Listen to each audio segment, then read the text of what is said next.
Welcome to another recording for CSC 109, and the topic of this presentation will be System and User Security. All right, so there are multiple different types of accounts that we're going to have on Linux systems. All right, and the biggest, best, baddest of them all is the super user accounts. All right, these also may be called the admin accounts. All right, and they are basically they can do anything. There's basically nothing on the system that they can't do. All right. Now this does provide security issues. All right. So if someone gets a hold of your super user account, your root access, they can do anything on that system that they want to. So super user accounts really shouldn't be used. They really shouldn't be your daily driver. Really, don't use them as your daily driver unless you really don't care about that system, because that's just asking for trouble.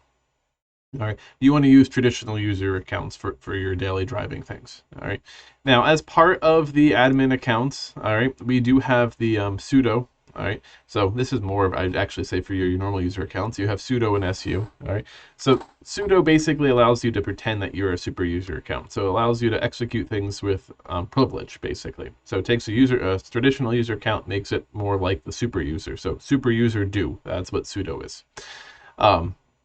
If you ever get prompted for that, all right, let me actually go ahead and exit out of this. So I am CSC 109 right now, and let's say I want to do, I don't know, so many options. All right, so let's say that we want to see the end, the tail of the file /etc/shadow. Ooh, all right. And notice right now it's telling me that it has permission denied. All right, so it's like, nope, you are not allowed to do that. All right. So, well, maybe we need to do it. Yeah, there we go. We can see it better now. All right, so we could do sudo, same thing, tail /etc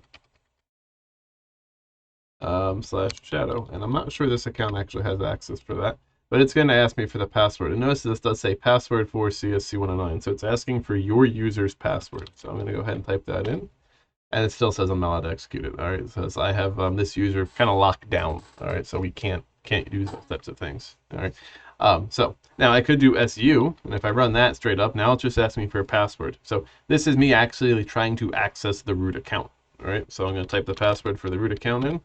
Now you can see that I am logged in as the root user. All right. So now if I would do that same command, tail /etc/shadow, all right, now I'm actually allowed to see those types of things. All right. So it's definitely an interesting tool. But yeah, so super user accounts, they're allowed to do anything. We need to be very careful here. All right. And one thing about the super user account or the root account is that's going to have the UID, the user ID of 0. All right. The first one that's always created, first root account is always going to be UID-0. All right. So we need to be very careful when it comes to these super user accounts. All right. And now you may be going, why do we have all these different account types? You have super users, you've got user accounts, and we got system users. We're kind of skipping ahead here. But why do we have these 3 different types of accounts? Well, the main thing here is security. All right. Just like on your Windows computer, if that's what you're used to using, you try to install something and that little lovely window pops up like, are you sure you want to install this? Same thing's kind of going on here. So when you're normally just running around your Windows operating system, you're opening Word documents and things, you are not a privileged user. You're just a boring old person who can't do anything on the computer. And there's no changes that you're making that are going to be security related. Now, once you try to make something that could provide security issues, that's when that little Windows pop up saying, are you sure you want to install this or make this change or whatever that is? And that's the user account controls on Windows. That's the same idea going on here with this. With like the sudo, basically. You're like, I want to do this, and it's like, you can't do it. You're like, I'm allowed to. Run that sudo command, and it ups your privilege for that one command that you typed in and allows you to, do that. Now, if you do like I did, and you logged in as root, which again shouldn't daily drive, you should do whatever change you need to do as root, and then once you're done, you should exit. Go ahead and type exit, and get back to be your previous command, so that way you don't mess things up. All right, so you got to be very careful with that super user account is really what it comes down to. Now, your user accounts, all right, so as this says here, you're just going to be your average user of the system. Nothing too special going on here. Again, you may have the capability to run things, all right. Let me go ahead and change to another account. So I have Gobets. All right, so if you do SU just by itself, that launches root. If you do SU and then a username, it allows you to change that username. So I'm just like logging in as another person. So now, if I would do that same command, if I try to do tail slash etc slash shadow, all right, I can't have it. If I would do sudo, and a quick little shortcut here, exclamation mark, I believe it's called bang bang.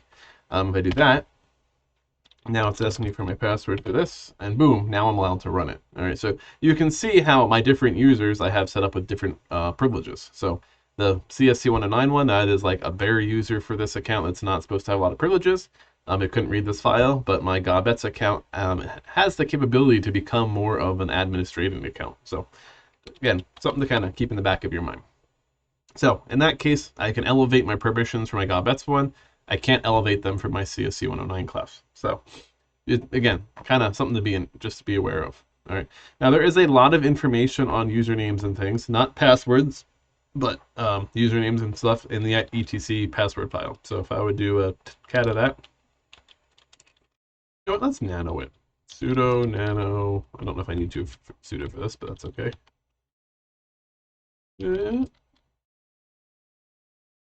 That's not the password for this.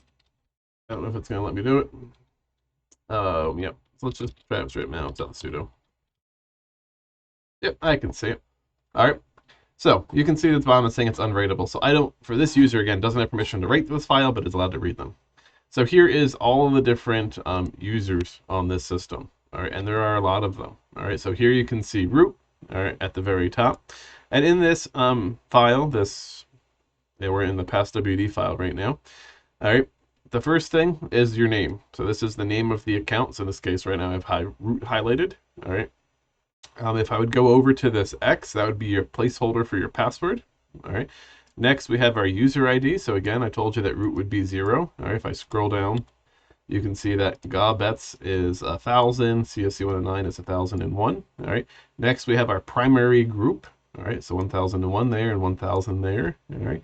We've got comment. So my name is the comment for this one. All right. And it's comment. So this is all part of the comments up to that next semicolon.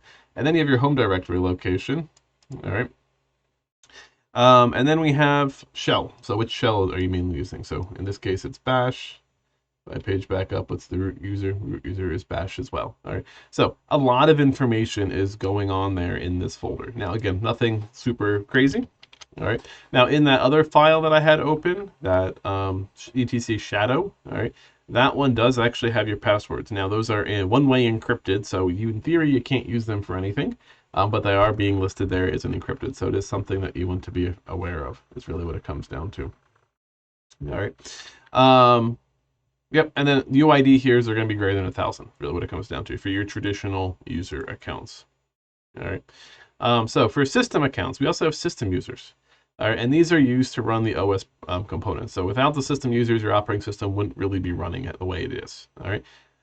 You have no super user privileges, and you also have no logging capability. All right. So all these ones, this color RD. All right. That is a system user. I didn't create that one. All right. I don't know what's going on with that exactly, but it is there, and it's a user on my computer.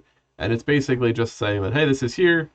You should know about it, but kind of. You shouldn't really need to know about it, but it is there. All right. Traditionally, your UIDs are going to be 1 to 99. Not necessarily though, as we can see here. All right. So we've got some higher UIDs. So traditionally, it's going to be there.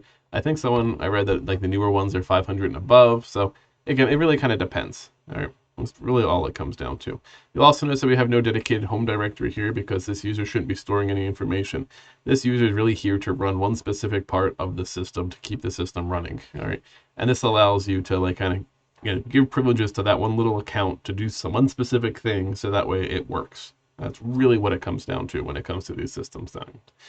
Now, for the most part, you should leave these system accounts alone. If you do remove them, that can break the system. Probably not something that you want to do, but it is something that can happen. All right. So for the most part, we're going to leave them alone. However, you should, as a system administrator, look at these user accounts and go, okay, what are they doing? Not these user accounts, these system users. What are they doing? Why do they exist? All right. What caused that to be created? And that could be something of just you going through and having to, actually research, okay, what is this user? What is user nm-ovpn? All right. So you go Google that and you see what's going on with it.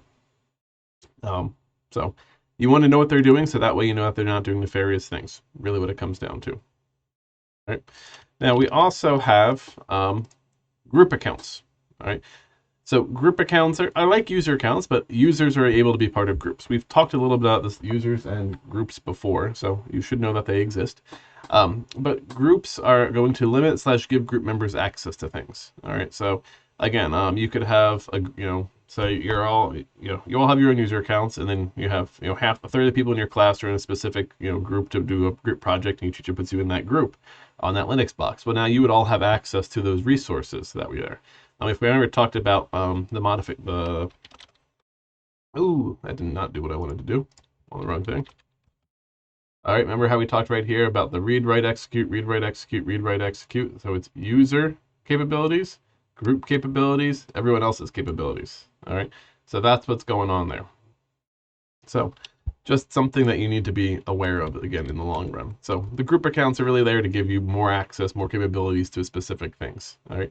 So here I have a group thing. So if we again do tail of that set your group. All right. So here we have some different users on here, or some different groups. All right. So you can see we've got the pulse access group. All right, and then it has X and then 132. So first, that pulse access, that would be the group name. Then that X would be the password placeholder. Then we have 132 in this case, or 12. That would be your group ID.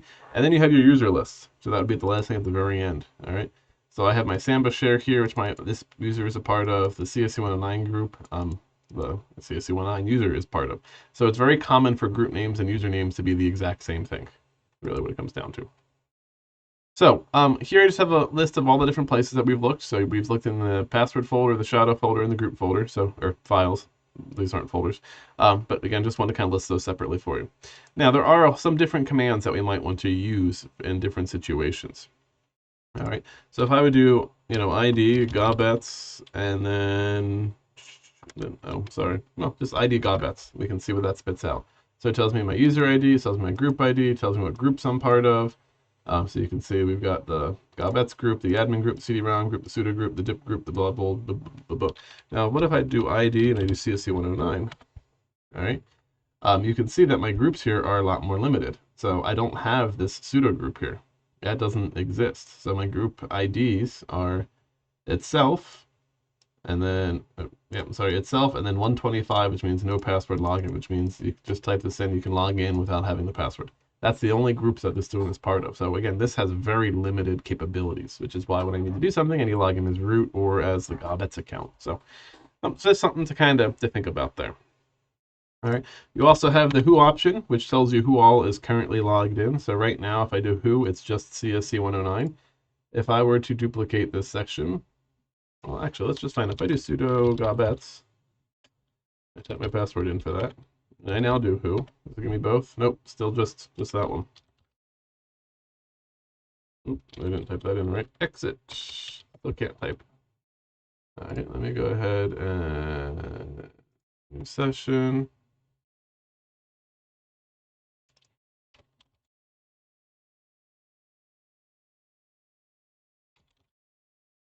All right, so I now have two command windows open. Let's just do who, and we should see, there we go. Now both of them are logged in.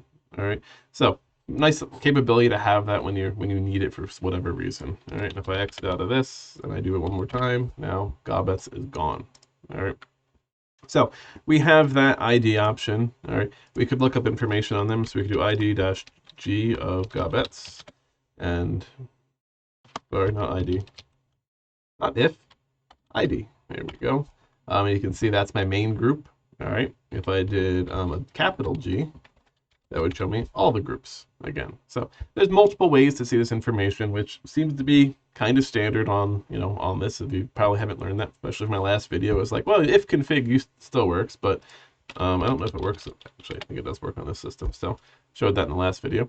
But sometimes if config doesn't work anymore, and you need to use IP address because we're slowly improving the tools and replacing them.